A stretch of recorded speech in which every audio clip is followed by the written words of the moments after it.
नमस्कार दोस्तों, जय श्री श्याम। अकाउंटेंसी में नेक्स्ट टॉपिक है अंतिम खाते। आपके सीधा लिखा हुआ है समायोजन में अंतिम खाते, लेकिन हल्का सा अपन अंतिम खातों के बारे में पढ़ेंगे। अपन ने लेखांकन पढ़ा था, सबसे पहले पुस्तपालन पढ़ा था। पुस्तपालन के बाद में क्या पढ़ा? लेखांकन पढ़ा। लेखांकन के बाद में अंतिम खाते पढ़ेंगे। अपन ने तलपट भी पढ़ा था, लेकिन तलपट तो किसका हिस्सा नहीं है, दोहरा लेखा प्रणाली का हिस्सा नहीं है, लेकिन तलपट के आधार पर ही लाभ हानि खाते और व्यापार खाते आदि बनाए जाते हैं। ठीक है, व्यापार खाते से सकल लाभ या सकल हानि का ज्ञान होता है, वैसे ही लाभ हानि खाते से शुद्ध लाभ और शुद्ध हानि का ज्ञान होता है। उसके बाद में हम चिट्टा बनाएंगे। चिट्टे से क्या होता है? व्यवसाय की आर्थिक स्थिति अर्थात कुल कितनी संपत्तियां हैं या कुल कितने दायित्व हैं, उसके बारे में जानकारी मिलती है। तो सीधा चलते हैं अंतिम खाते। अवधि से संबंधित व्यवहारों को लेखा पुस्तकों में दर्ज कर। अवधि का मतलब कोई लेखा अवधि फिक्स कर रखी, उसकी बात है। अपने यहाँ तो कौन सा है? वित्तीय वर्ष को लेखा अवधि माना गया है। अवधि से संबंधित व्यवहारों को लेखा पुस्तकों में दर्ज करे। तलपट की सहायता से, किसी सहायता से, तलपट की सहायता से लाभ हानि की जानकारी हेतु व्यापार एवं लाभ हानि खाता बनाया जाता है। लाभ हानि की जानकारी किससे मिलती है? व्यापार खाते से और लाभ हानि खाते से। मुख्य रूप से शुद्ध लाभ की जानकारी किससे मिलेगी? लाभ हानि खाते से। सकल लाभ और सकल हानि की जानकारी किससे मिलेगी? व्यापार खाते से। ठीक है, आर्थिक स्थिति की जानकारी काफी बार आ गया, सीधा प्रश्न पूछ सकते हैं। आर्थिक स्थिति की जानकारी किससे मिलती है? चिट्टा से मिलती है, बैलेंस शीट से मिलती है। इसे ही क्या कहते हैं? अंतिम खाते कहते हैं।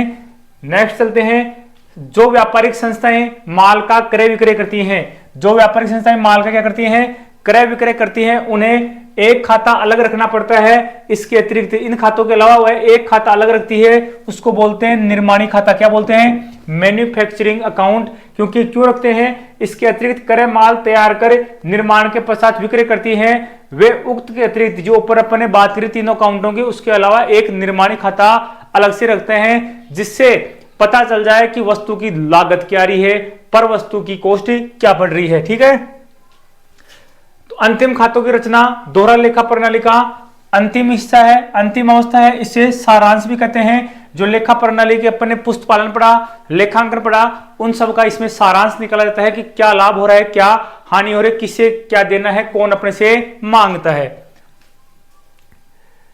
अंतिम खाते की रचना के दो महत्वपूर्ण उद्देश्य हैं। अंतिम खातों की रचना के दो महत्वपूर्ण उद्देश्य क्या हैं? प्रथम तो है लाभ या हानि की जानकारी प्राप्त करना। ठीक है, द्वितीय व्यवस्था है कि आर्थिक स्थिति, व्यवसाय की आर्थिक स्थिति कैसी है, व्यवसाय संपत्तियां ज्यादा है या दायित्व ज्यादा है, इसका पता यहां से चलता है। व्यापार एवं लाभ हानि खाता केवल एक वर्ष की लेखांकन अवधि की जानकारी प्रदान करता है। व्यापार और लाभ हानि खाता, जबकि चिट्टा जो बैलेंस शीट है, तैयार की जाने वाली तिथि, वह तैयार की जाने वाली तिथि तथा भविष्य में भी वह एक तरह से मील का पत्थर होती है। उसके आधार पर कई प्रकार के निर्णय कौन करते हैं? जो विनियोग करता है, प्रबंधक हैं, लेनदार हैं, बैंक हैं। तो ये सभी इनके काफी काम आते हैं। बैंक जो संस्था के खाते होते हैं तो प्रबंधकों के काम आएंगे, विनियोगकर्ता, निवेशकर्ताओं के, लेनदार, बैंक, कर्मचारी संघ होते हैं, सरकार, अप्रत्यक्ष कर संस्थाओं के शोध करता है, उनके अनुसंधान करते हैं वो, उपभोक्ता संगठन, व्यापार, तो मतलब सभी के क्या है, काफी काम आते हैं। नेक्स्ट है अंतिम खातों का महत्व। इस संदर्भ में देखा जा सकता है अंतिम खातों का महत्व क्या है, वो बताया गया नीचे। क्या है? गत वर्षों की तुलना में लाभ हानि हमें किस ओर ले जा रहे हैं? आपका लाभ का ग्राफ बढ़ता जा रहा है या डाउन जा रहा है? आपकी हानि जो पहले ज्यादा थी वह अब कम हो रही है या बढ़ती जा रही है, इसका पता चलता है। प्रत्यक्ष अप्रत्यक्ष व्यय की जानकारी मिलती है। प्रत्यक्ष व्यय क्या है, अप्रत्यक्ष व्यय कितने हुए उसके बारे में जानकारी मिलती है। भविष्य की अनिश्चितता हुई तो देखो, भविष्य में कुछ कह नहीं सकते, अचानक कोई भी घटना हो जाए, इसके लिए संचय रखते हैं। लाभ में से कुछ हिस्सा हमेशा फिक्स रखते हैं, उसको बोलते हैं संचय। ठीक है, तो ये भी किस पर निर्भर करता है? लाभ पर निर्भर करता है। अगर भविष्य की किसी समस्या के लिए अपने को जिसका पता हो, जैसे मान लो अपने को पता है कि ये टेक्नोलॉजी चेंज होगी, नई कोई चीज आएगी, तो ऐसे में उस टेक्नोलॉजी को अपन खरीद सकें, अडॉप्ट कर सकें, उसके लिए संचय करे जाते हैं। तो संचय कब होते हैं? जब अपन लाभ में रहेंगे। तो संचय किस पर निर्भर करता है? लाभ पर निर्भर करता है। अनुपात विश्लेषण हेतु विभिन्न प्रकार के ग्राफ तैयार होते हैं लाभ हानि से, ठीक है। तो प्रबंधक उसी के आधार पर क्या करते हैं, निर्णय करते हैं। तो अनुपात विश्लेषण अंतिम खाते ही आधार होते हैं। अनुपात विश्लेषण किससे बनता है, अंतिम खातों से ही बनता है। इसके अतिरिक्त प्रबंध लेखांकन विषय का आधार अंतिम ही खाते हुए होते हैं। इसके अभाव में भविष्य के निर्णय संभव नहीं है। प्रबंधकों का जो लेखांकन किया जाता है, उनकी क्षमताओं का जो आकलन किया जाता है, उसका आधार क्या है, अंतिम खाते हैं। उनकी क्षमता, उनकी इफिशियंसी, उनकी प्रबंध निपुणता वो किससे नापी जाती है, इस अंतिम खातों से ही नापी जाती है कि उन्होंने कंपनी को जो टारगेट दिया था वो टारगेट अचीव कर पाए या नहीं कर पाए। तो अब चलते सीधा निर्माणी खाता। देखो पहले निर्माणी खाता बनता है। निर्माणी खाता का बैलेंस व्यापार खाते में, किसमें, ट्रेडिंग अकाउंट में, व्यापार खाता या ट्रेडिंग अकाउंट में डाल दिया जाता है। निर्माणी खाते को मैन्युफैक्चरिंग अकाउंट क्या बोलते हैं, मैन्युफैक्चरिंग अकाउंट, ठीक है। ट्रेडिंग अकाउंट में डाल देते हैं। ट्रेडिंग अकाउंट का बैलेंस किस में डाल देते हैं, P&L, profit and loss account में डाल दिया जाता है, ठीक है। तो ये वे संस्थाएं जो वस्तु का समय उत्पादन करती हैं, निर्माण करती हैं, ये लेखावधि के अंत में कारखाना लागत, उत्पादन लागत क्या करना चाहती हैं कि कारखाने में पर वस्तु की लागत क्या पड़ रही है, उत्पादन की लागत क्या पड़ रही है। इस हेतु निर्माण खाते की रचना की जाती है। तो आपको समझ में आ गया होगा कि वस्तु की लागत क्या पड़ रही है, उसके लिए क्या तैयार किया जाता है, निर्माणी खाता तैयार किया जाता है। इसमें कारखाने में लगने वाली समस्त लागतें निर्माणी खाते में लिख दी जाती हैं। कारखाने में लगने वाली, याद रखना, कारखाने के अंदर लगने वाली सभी लागतें किसमें आती हैं, निर्माणी खाते में लिख दी जाती हैं। बाद में इसे निर्माण खाते को कहां ट्रांसफर करते हैं, व्यापार खाते में स्थानांतरित कर दिया जाता है। तो मैंने पहले बता दिया था, निर्माण खाता किसमें, व्यापार खाते में, व्यापार खाता किसमें, P&L में ट्रांसफर हो जाते हैं। व्यापार खाते में केवल निर्मित माल का स्टॉक लिखकर सकल लाभ या सकल हानि को लाभ हानि खाते में स्थानांतरित कर दिया जाता है। व्यापार खाते से क्या ज्ञात होता है, सकल लाभ या सकल हानि होता है। इससे बाद में किसमें ट्रांसफर करते हैं, लाभ हानि खाते में ट्रांसफर कर देते हैं, किसको, व्यापार खाते को, ठीक है। नेक्स्ट है आपके मैन्युफैक्चरिंग अकाउंट का सिंपल है। यहां पे ईयर डेट लिख देंगे, ठीक है। डेबिट पक्ष और क्रेडिट पक्ष। आप तो केवल एक ध्यान रखना, आप केवल क्रेडिट पक्ष याद रख लो, क्रेडिट पक्ष याद रख लो, और बाकी सारा क्या है, डेबिट पक्ष है। क्रेडिट पक्ष के याद रख लो, एग्जाम्पल में पूछ ले तो क्या हो, तो देखो, बाय सेल ऑफ स्क्रैप बचा हुआ है उसको बेच दे, बाय सेल ऑफ स्क्रैप से कितने रुपए उधर लिख दो। बाय क्लोजिंग स्टॉक में ध्यान रखना, बाय क्लोजिंग स्टॉक में रॉ मटेरियल आएगा इधर एक तो, और एक आएगा वर्क इन प्रोग्रेस कौन सा, क्लोजिंग स्टॉक का। देखो वर्क इन प्रोग्रेस यहां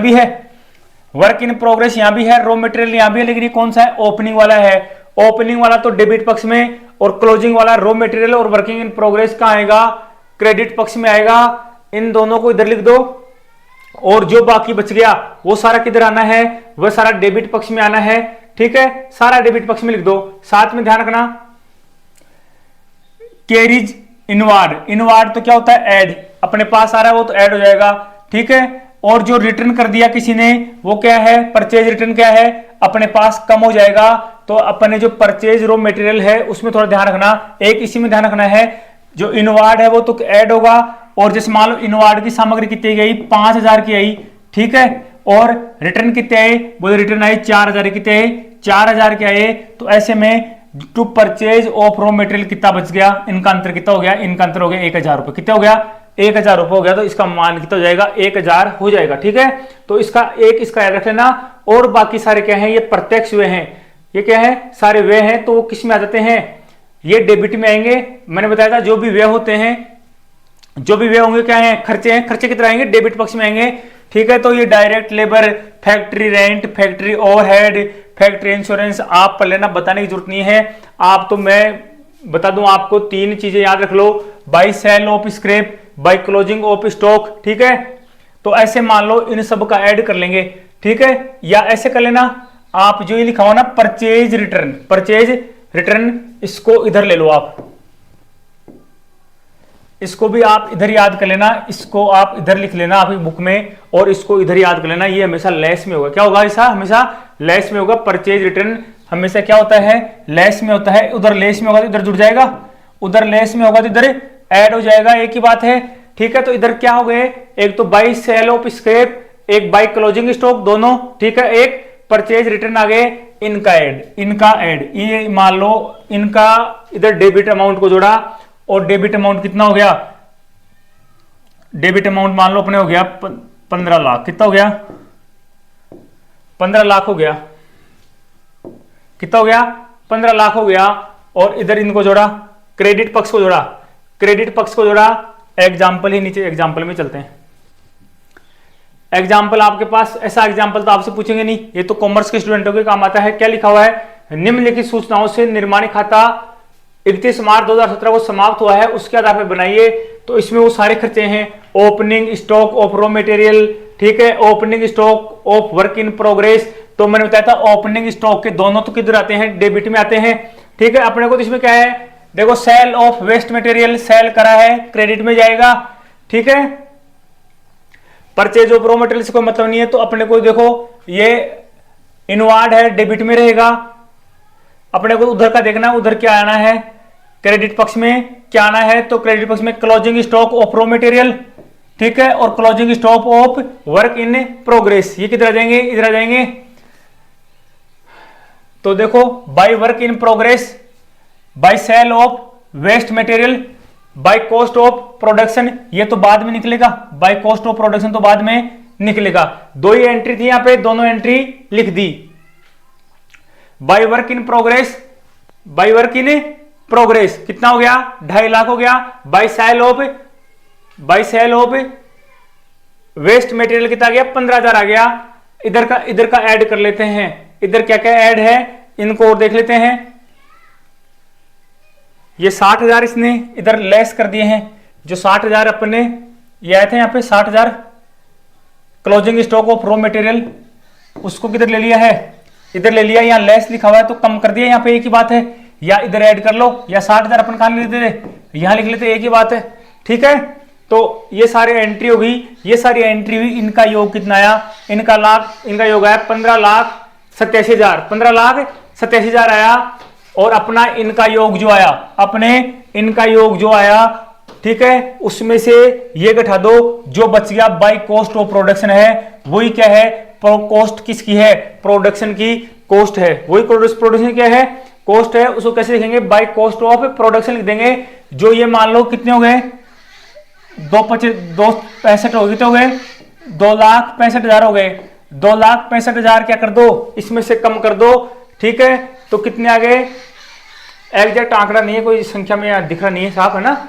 तो ये क्या है जो ऐड हुआ है? कौन सा? By work in progress, by sale of waste material. ये किस में से कम करना है? इधर डेबिट पक्ष का जो योग आएगा उसमें से कम करना है, जिससे पता चल जाएगा कि कॉस्ट ऑफ प्रोडक्शन, प्रोडक्शन की कॉस्ट क्या है, टोटल प्रोडक्शन की कॉस्ट क्या हुई है, उससे अपन पता लगा लेते हैं। साथ में अपने को पता रहता है कि अपन ने कितने आइटम तैयार करे हैं, कितनी वस्तु तैयार करी है। वस्तु का भाग अगर इस प्रोडक्शन में दे देंगे तो पर वस्तु की कीमत आ जाती है, ठीक है। तो ये था आपके निर्माणी खाता। तो ऐसे निर्माणी खाता आप आसानी से तैयार कर लोगे। आपको अगर ऐसा मैटर मिल सकता है तो वो भी आप बना भी सकते हो, ठीक है। लेकिन आपको ऐसा क्वेश्चन नहीं पूछेंगे, नहीं ऐसा क्वेश्चन पूछते हैं। आप तो ये ध्यान रखना, क्रेडिट पक्ष में क्या आता है? तो bye work in progress, by work in progress, by work in progress में तो कौन सा आ गया? ये आ गया bye work in progress closing stock. तो क्लोजिंग स्टॉक के दोनों एंट्री इधर होंगी। एक क्लोजिंग स्टॉक रॉ मटेरियल है, वो भी किधर आना है? इधर आना था, लेकिन उसने किधर ले लिया? इधर ले लिया। क्या लिख दिया? लेस। लेस का मतलब इसमें से कम कर दिया। इधर लिख दो चाहिए, इधर लेस मत करो, एक ही बात है, ठीक है ना। तो ये था आपका निर्माणी खाता। इसके बाद में है पूंजीगत व्यय, आयगत व्यय क्या होते हैं? पूंजीगत व्यय और आयगत व्यय क्या होते हैं? तो देखो, पूंजीगत का तो मतलब आप समझ जाओ, पूंजीगत का मतलब है कि जो लंबे समय तक काम आए, ऐसी मद जिसका लाभ 1 या 1 से अधिक वर्ष तक, ऐसी मदें। तो पूंजीगत प्रकृति की मदें वे होती हैं जिनका लाभ 1 या 1 से अधिक लेखा अवधि तक प्राप्त होता है। जैसे भवन, फर्नीचर, विनियोग मतलब इन्वेस्टमेंट, पूंजी, दीर्घकालीन ऋण, ये सब किस में आते हैं? पूंजीगत में आते हैं। किस में आते हैं? पूंजीगत में आते हैं। इनका लाभ एक वर्ष, फिक्स वर्ष के लिए नहीं होता, इनका लाभ अनेक वर्षों तक लगातार मिलता है। फर्नीचर आपने खरीद लिया तो एक ही दिन के लिए तो खरीदा नहीं, भवन आपके पास है वो लंबे समय तक काम आएगा। दीर्घकालीन ऋण, लंबे समय तक ऋण ले लिया। विनियोग, जिसने बिजनेस में इन्वेस्टमेंट कर दिया उसकी पूंजी, ठीक है। और व्यापार में अपन जो कैपिटल लगाते हैं वो, ठीक है, ये पूंजीगत प्रकृति की होती है।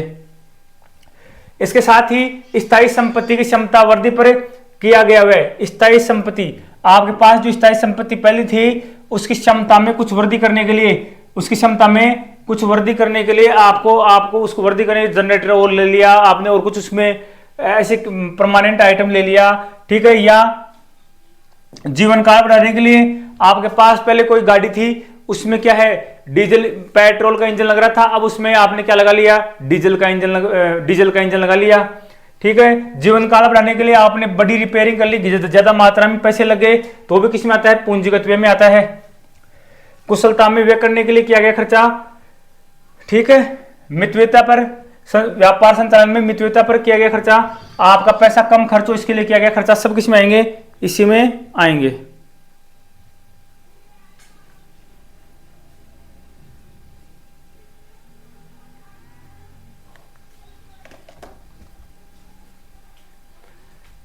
उदाहरण, दृश्य और अदृश्य स्थायी संपत्तियों के क्रय पर व्यय। दृश्य संपत्तियां कोई भी हो, उनके क्रय के लिए अगर कोई व्यय कर रहे हैं तो किसमें आता है?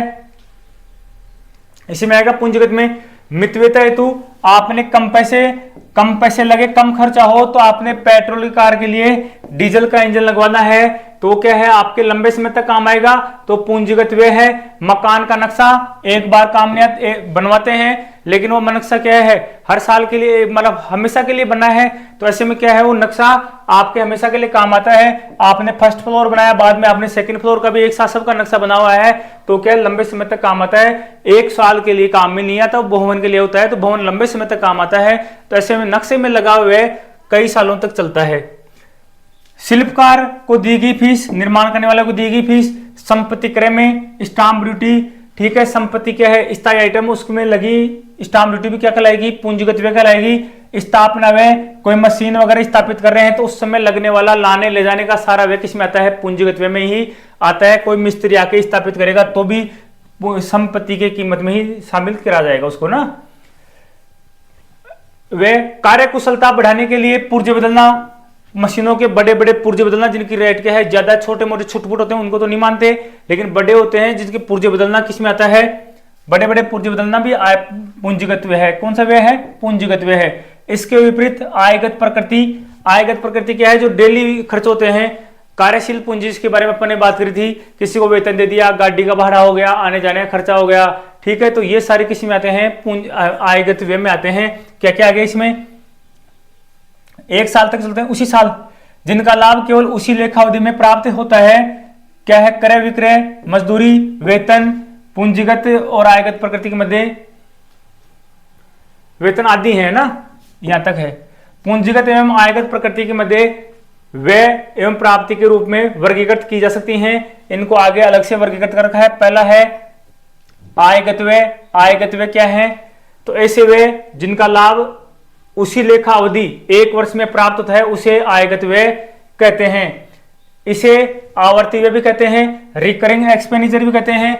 नॉन रिकरिंग तो क्या है? जो लगातार नियमित रूप से आपको पता रखा है, ज्यादा समझाने की जरूरत नहीं है, ठीक है, भी कहते हैं। जैसे क्रय, माल का क्रय कर रहे हैं, मजदूरी, वेतन, बीमा व्यय, प्रत्यक्ष अप्रत्यक्ष व्यय, सारे कौन से व्यय हैं? आयगत व्यय हैं। तो आप अपन पढ़ेंगे भी आगे प्रत्यक्ष और अप्रत्यक्ष व्यय, तो प्रत्यक्ष और अप्रत्यक्ष दोनों किस में आते हैं?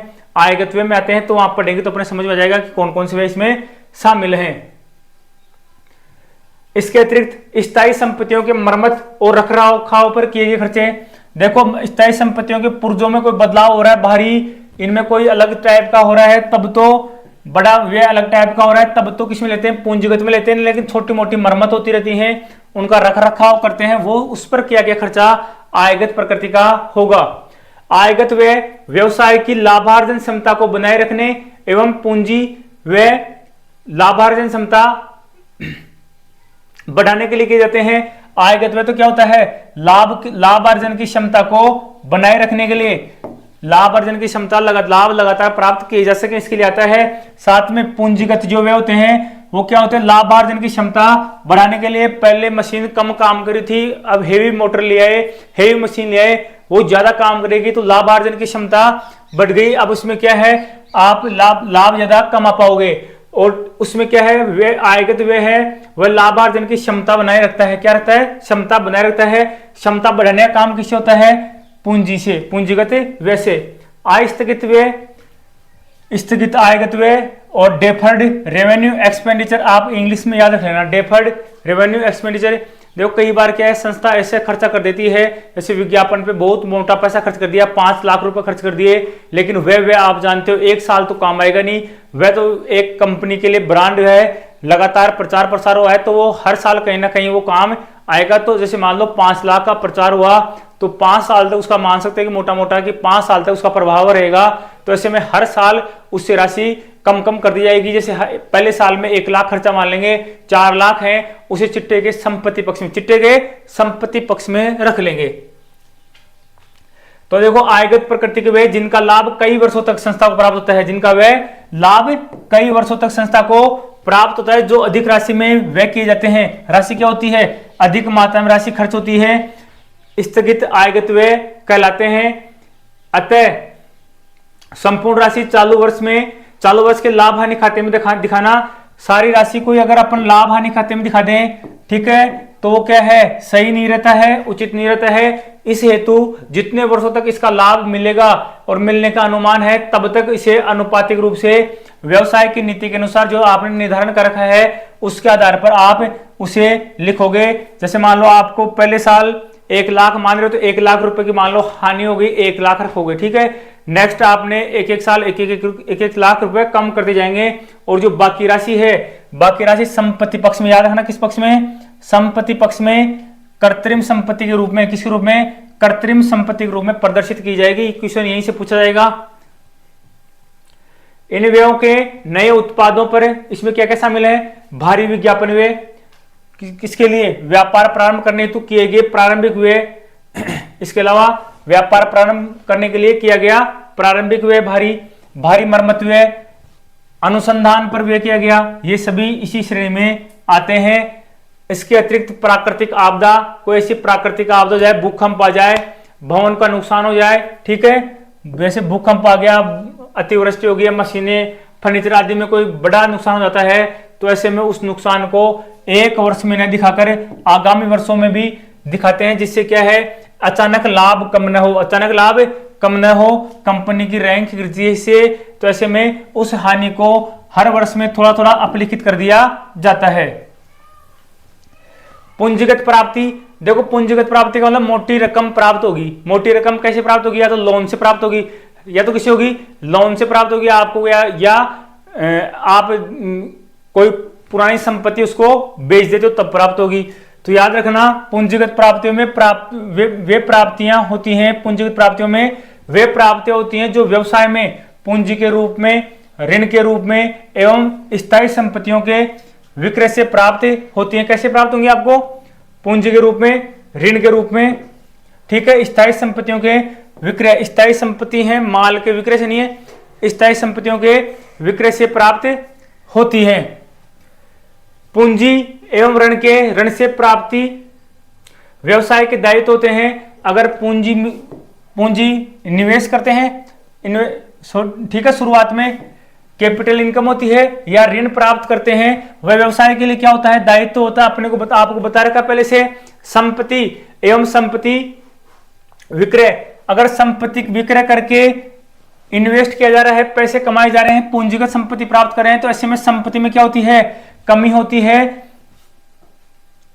इसे आयगत प्राप्ति नहीं मान सकते, बल्कि पूंजीगत प्राप्ति होती है। संपत्ति बेचने से क्या होगा, संपत्ति में कमी होगी, इसे आयगत प्राप्ति नहीं कहते, क्या कहते हैं, इसे पूंजीगत प्राप्ति कहते हैं। पूंजीगत प्राप्ति से लाभ हानि प्रभावित नहीं होते हैं। पूंजीगत प्राप्ति हो रही है, उससे लाभ हानि प्रभावित नहीं होंगे, इसको लाभ हानि खाते में नहीं लिया जाता, बल्कि यह दायित्व में, अगर आपने पूंजीगत प्राप्ति है, पूंजी प्राप्त करी है तो दायित्व में वृद्धि होगी। किसी ऋण लिया है, किसी ने आपकी कंपनी में पैसे लगाए तो आपके दायित्व में क्या होती है, वृद्धि होती है। और संपत्ति में क्या होती है, कमी होती है जब अपन बेचते हैं। अतः चिट्टे में इसे प्रकट किया जाता है, लाभ हानि खाते में नहीं दिखाया जाता। तो आपको ध्यान रखना, पूंजीगत प्राप्ति को लाभ हानि खाते में नहीं दिखाया जाता। इससे क्या होता है, सीधे चिट्टे में दिखाया जाता है।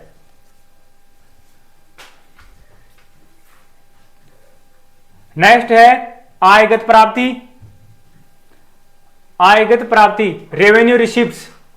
आयगत प्राप्तियां व्यवसाय की सामान्य गतिविधियों के तहत होती हैं, जो माल एवं सेवाओं के विक्रय से प्राप्त होती हैं। आयगत प्राप्तियां, जो आयगत प्राप्तियां क्या हैं, आप सामान आपने तैयार कर रखा, उसको बेचते हो, उससे कोई आय प्राप्त होती है, उसको बोलते हैं आयगत प्राप्तियां। तो कैसे होगी, आप अपने जिस सामान की आप सेल करते हो उससे अगर कोई प्राप्ति हो रही है विक्रय से, समझ गए ना। विक्रय का मतलब संपत्ति बेचना नहीं है, संपत्ति तो आपकी प्रॉपर्टी थी, उसको बेच रहे हो, उससे प्राप्त आय क्या मानी जाती है, पूंजीगत प्राप्ति मानी जाती है। लेकिन आपने जो धंधा कर रखा है उस धंधे का सामान आप बेचते हो, विक्रय करते हो, उससे अगर राशि प्राप्त होती है उसको बोलते हैं आयगत प्राप्ति। व्यापार एवं लाभ हानि खाते के क्रेडिट पक्ष में क्रेडिट पक्ष में लिखी जाती है। ये तो अपन ने कर लिया था पहले। व्यापार और लाभ, अगर लाभ बताया तो लाभ में अगर लाभ होता है तो लाभ होता है तो कौन से पक्ष में, क्रेडिट पक्ष में। हानि होती है तो डेबिट पक्ष में लिखते हैं ना। उदाहरण, विक्रय राशि, विक्रय राशि, विक्रय राशि, विक्रय राशि, विनियोग पर ब्याज, विनियोग पर ब्याज, स्थायी जमा पर ब्याज, प्राप्त लाभांश, प्राप्त किराया, प्राप्त बट्टा, प्राप्त बट्टा, प्राप्त कमीशन, ठीक है। आधिकारिक शुल्क, कोई शुल्क मिल जाए, शुल्क की प्राप्ति, ठीक है। और फीस आदि की प्राप्ति होती है, वो सब किससे जुड़ी हुई है, व्यापार से जुड़ी हुई है। तो व्यापार से जुड़ी हुई अगर कोई राशि प्राप्त होती है तो क्या मानी जाएगी, वह आयगत प्राप्ति मानी जाएगी। हल्का सा नॉलेज था। इसके बाद अपन पढ़ेंगे व्यापारिक खाते। कौन से खाते पढ़ेंगे, व्यापारिक खाते पढ़ेंगे।